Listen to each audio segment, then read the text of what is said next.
Hay una conversación que recuerdo mucho de mi etapa de estudiante.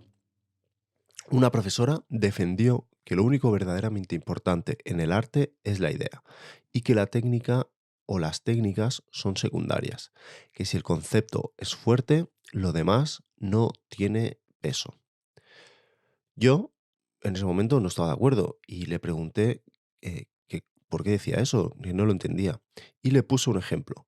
Le dije que no es lo mismo unas naranjas pintadas por Velázquez que unas naranjas pintadas, en ese caso le dije mi abuela, pero por alguien que no ha pintado nunca. La idea es exactamente la misma, pintar unas naranjas, pero el resultado no tiene nada que ver y el proceso tampoco. Entonces, afirmar que tienen el mismo valor me parecía una reducción excesiva. No porque yo crea que la técnica sea lo único importante, pero tampoco creo que la idea pueda sostenerse por sí sola. Y sobre todo, cuando hablamos de formación, defender que lo único importante es la idea me parece un planteamiento peligroso. En ese caso, estaba cursando el grado de Artes Aplicadas al Muro y decirle a los estudiantes que lo único importante era la idea, era casi decirles que los 2 años que estaban pasando ahí eran inútiles, porque las técnicas que estaban aprendiendo no les servirían de nada. Al fin y al cabo, la idea y la parte conceptual de una obra es algo que, como todo, se tiene que trabajar. Se trabaja con lectura, con información, con investigación, con razonamiento, con creatividad, al igual que la técnica. La técnica da estructura a todo lo que estamos creando. Si nos dedicamos a hacer un arte más conceptual, es posible que la técnica no sea importante, pero si no, si decidimos hacer otro tipo de arte, también igual de válido, la técnica es algo súper importante. La técnica es conocimiento acumulado, es herencia, es conocer los materiales y cómo se han tratado durante la historia. Es entender qué estás haciendo, por ejemplo, cuando trabajas con óleo, cuando construyes una obra, cuando haces un grabado, cuando dibujas, etc. Es comprender por qué algo funciona y por qué algo no. Para alguien que está estudiando, pienso que eso es fundamental. Le da criterio y le da la oportunidad de introducirse en el campo que está conociendo. Una relación sana con el oficio. En este caso, estoy pintando una copia de un retrato que Velázquez le hizo a Felipe IV. Quería que esta pintura hiciera pareja con otro retrato anterior que también hice después de Velázquez, en el que trabajé la deconstrucción de la figura, una piel que se deshace y una alteración más explícita de las formas. El otro retrato lo empecé ya en esa dirección, en cambio en este lo que he hecho es empezar desde una copia fiel para luego intentar deconstruirlo. Y esto me ha condicionado el proceso. Me he dado cuenta que no es lo mismo empezar con ya la intención clara de deconstruirlo y darle una estética distinta que intentar deconstruirlo una vez ya está terminado el rostro, y en este caso me ha faltado valentía. Cuando lo tenía terminado, intenté deconstruirlo y romper la forma y la verdad es que no acabó de funcionar. ¿Por qué? Porque hice intervenciones tímidas para no romper lo que creía que me había quedado bien en el rostro y solo poner algunos pegotes alrededor, algo que realmente no estaba funcionando. Hice realmente una intervención o una deconstrucción muy gratuita y lo quité y decidí no forzarlo. Uno de los artistas contemporáneos que para mí hace esto a la perfección, que combina técnica y concepto y que realmente es como el artista que uno querría ser, es Nicolas Amori. Me encanta su trabajo por cómo él puede adentrarse en el barroco italiano, una época pictórica realmente oscura que me atrae especialmente, y aparte esas obras él es capaz de llevarlas a un punto más oscuro aún, rasgando, hiriendo, rompiendo el lienzo, la obra, para generar obras realmente sublimes.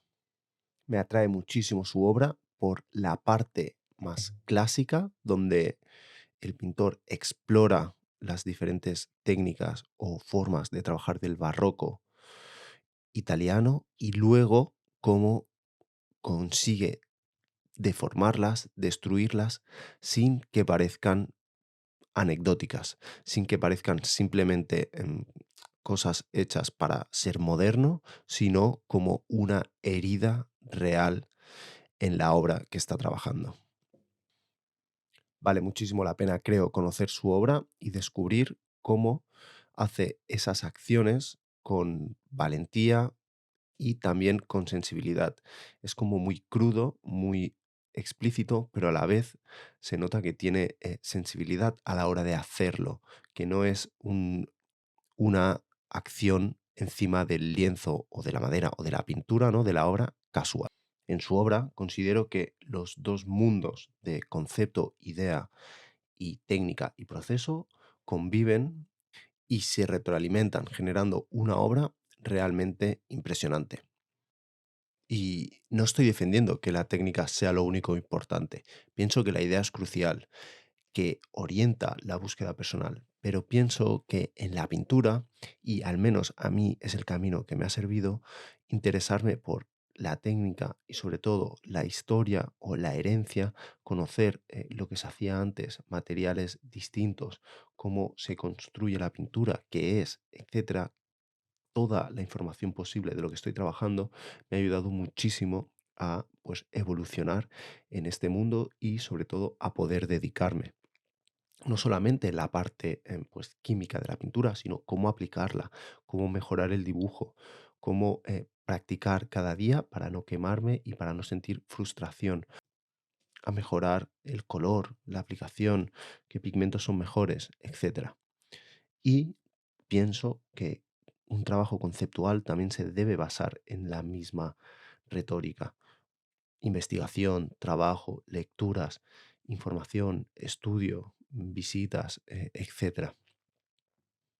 Y sinceramente, para mí, en mi periodo de formación, fue clave escoger esta dirección. Entender, quería ser pintor, pues entender cómo se pinta y qué es la pintura y la mejor manera de representar lo que yo quiero introducir en el vídeo a otra artista para no simplemente tener ejemplos de representaciones muy fieles, a la que considero que también es una súper artista con un control del color excepcional y que también me atrae mucho. Esta es Cecilia Brown.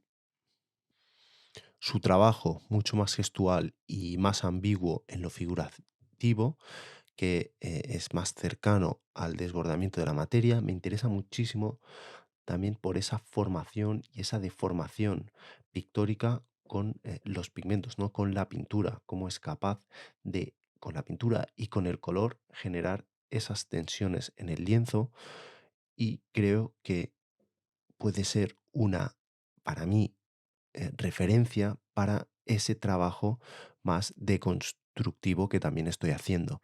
Me atrae muchísimo su trabajo, creo que es súper, súper interesante y con un acabado súper valiente.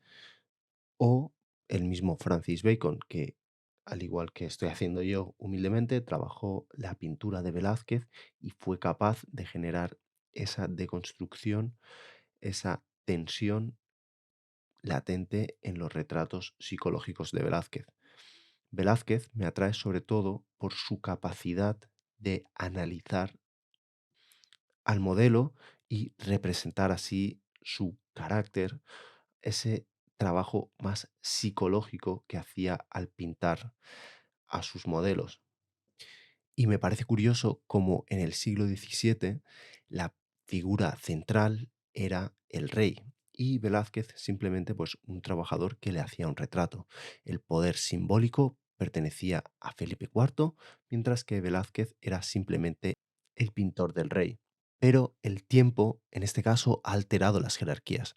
Hoy, cuando miramos este retrato, para muchos el interés no está en el poder político que tenía el monarca, sino en la pintura, en la construcción del rostro, en qué pigmentos usó, cómo añadió las luces, cómo diseñó las sombras. El interés está en la mano de Velázquez. El poder histórico fue circunstancial, pero la calidad de la pintura permanece. Es como que la intensidad ha pasado al otro lado del lienzo, un poco como en las meninas, ¿no? Y haciendo esta pintura, lo que estoy haciendo no es dialogar con el rey, aunque tiene un rostro súper interesante y característico, sino hacemos un diálogo con el pintor. Esto es todo, disfrutar pintando, que es lo más importante, y nada, nos vemos en el próximo vídeo. Chao, chao.